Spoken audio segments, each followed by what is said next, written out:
with drink. You like coconut? Yes, you like. We drink cold coconut with ice and music. Reggae.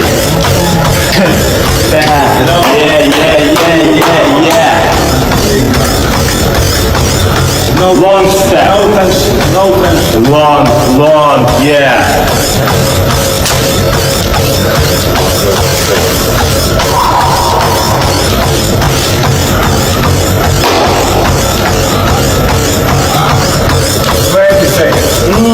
Good coconut. Yeah. Delicious. Long step. Long step. Yes. Help your hand, relax. Boom, hand. Boom.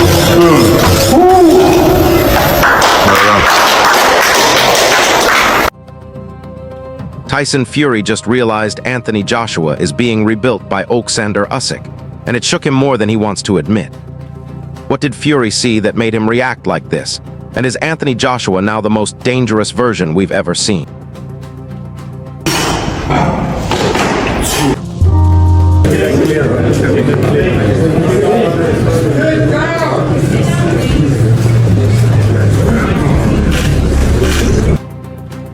Bro, Tyson Fury has just found out that Anthony Joshua, the guy he has been calling out for years, spent the last 3 months living inside Oleksandr Usyk's training camp. The same Usyk Fury has faced twice. The same camp working at a level most heavyweights have never even experienced. And when Fury heard it, it hit him. Not in an obvious way, but what he said next showed exactly how much it threw him off. Because behind the jokes, behind the confidence, there is a version of Tyson Fury who just realized the Anthony Joshua coming his way might be a completely different beast from the one he thought he knew. Stay locked in. This one is crazy from beginning to end.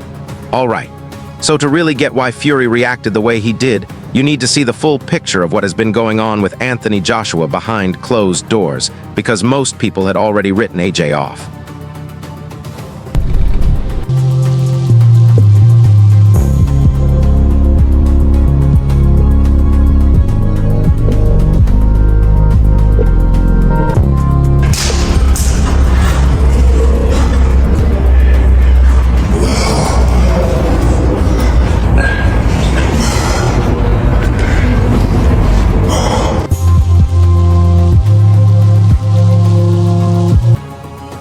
And honestly, can you really blame them?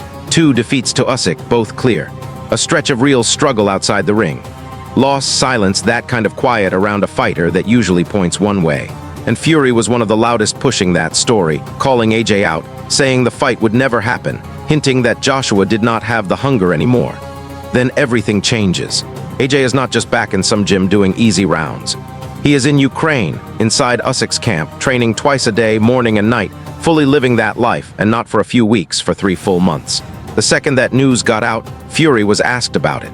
And what came next turned into one of the most revealing interviews he has given in a long time, even if that was not his plan.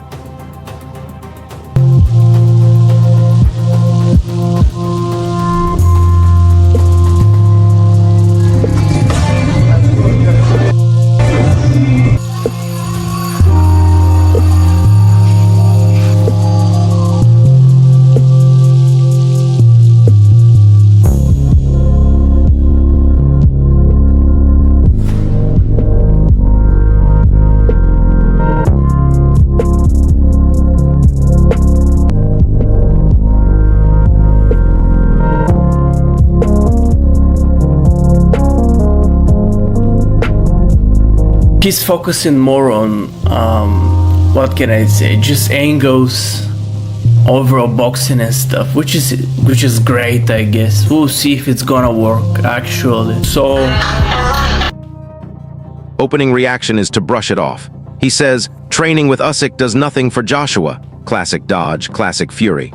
The kind of answer meant to kill the topic before it gets awkward, but pay attention to what he avoids saying. He never mentions that Usyk beat AJ twice. He does not point out that the same man now rebuilding Joshua is the one who broke him down in those fights. He skips right past that truth and leans into confidence instead. And that silence says more than anything he actually said. But then the tone changes. Instead of dropping it, he keeps talking. He says he wants AJ in Usyk's corner when they fight so he can beat one and then call out the other straight after. Says he will bring Lennox Lewis into his own corner to even things up. Starts creating this whole dramatic picture on the spot. And that is the giveaway because Tyson Fury does not waste energy on things that do not get under his skin. If something truly does not matter to him, he shuts it down in one line and moves on. The fact he kept going, adding more, building this entire story around it shows this hit him differently than he expected. He was thrown off, and instead of sitting with it, he did what he always does, turned it into a show. Because look at it from his side, for years he painted Joshua as a fighter who is mentally weak, past his best, and afraid of the big stage. That was the easy story. And now suddenly everything coming out of Ukraine is challenging that completely. Yes, yes, yes. Yeah.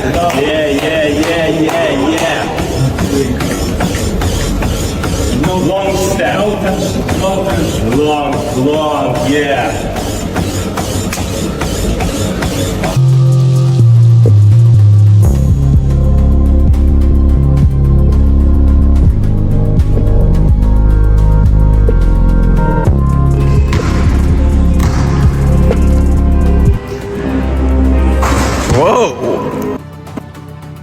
AJ is deep in camp, working twice a day with the best team in the world, being rebuilt from zero by the one man who understands his weaknesses better than anyone alive.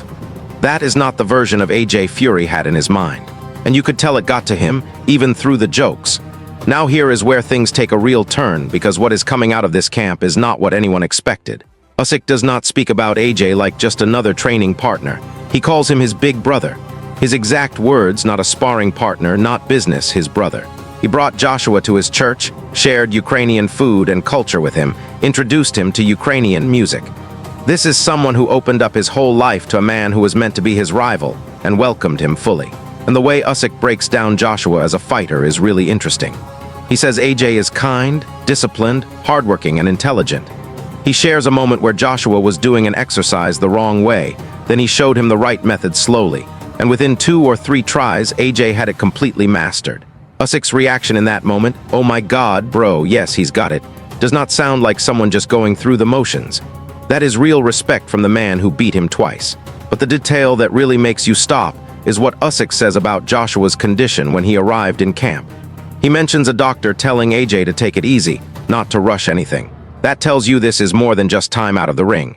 Joshua has been dealing with something deeper, physically and mentally, and this camp has been carefully built around that truth. This is a full rebuild, not just a simple tune-up. And then Usyk says something no one saw coming. He lays out what he calls God's plan. 2021, he beats Joshua. 2022, the rematch. 2024 to 2025, they train side by side. 2026 to 2027, Anthony Joshua becomes undisputed heavyweight champion.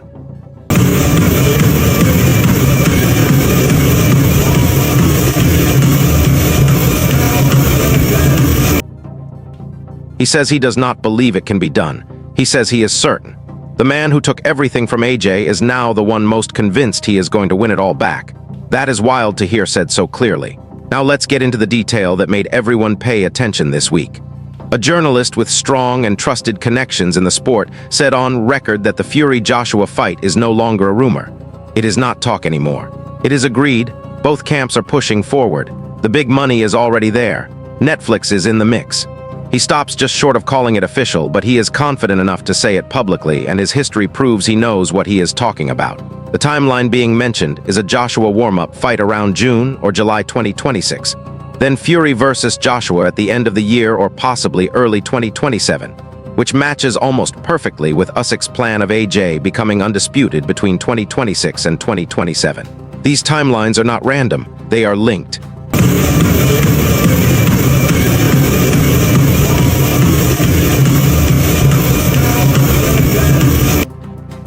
And here is what makes Fury's reaction even more interesting when you look back at it. He already knew this fight was on the way when he was asked about the Usyk camp situation. He was not just responding to AJ working with Usyk in theory. He was reacting knowing that AJ is rebuilt, locked in.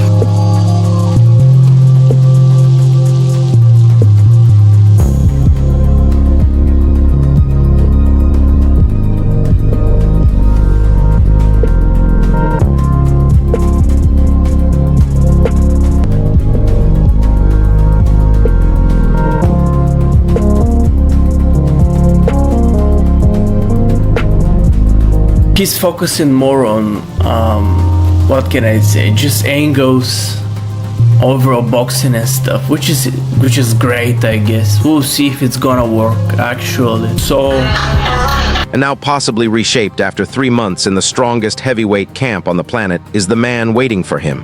And that flips everything. Here is the part no one is really focusing on, and it might be the most important piece of all. In another interview this week with The Telegraph, Fury said something you do not usually hear from him. He admitted that being inactive in your late 30s can destroy a fighter. He said he truly needs the Mahmoud fight to see if he still belongs at the top. That he has been away from the ring long enough that even he has doubts about where he stands physically right now. That is huge. This is a fighter moving toward 38.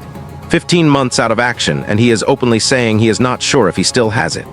Meanwhile, on the other side, you have Anthony Joshua, younger, rebuilt, grinding twice a day under Usyk, possibly stepping into the biggest fight of his life in the best condition he has been in for years. Now that laugh Fury gave when he heard about the Usyk camp starts to feel different, does it not? And this is where it really hits. If you follow boxing, everyone involved, reporters, analysts, promoters, all agree on one thing. This fight should have happened 5 years ago.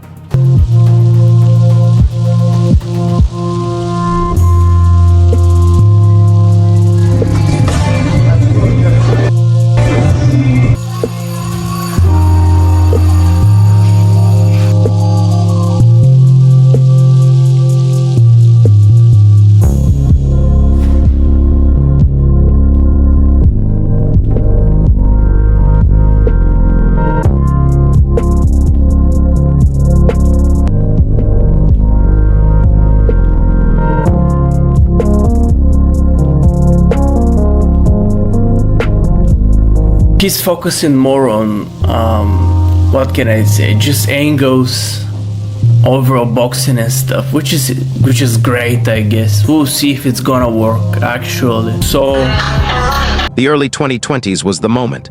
Both fighters right at their peak, the rivalry already there, the British fans craving it, and somehow it kept slipping away for reasons that no longer matter. The real issue is this.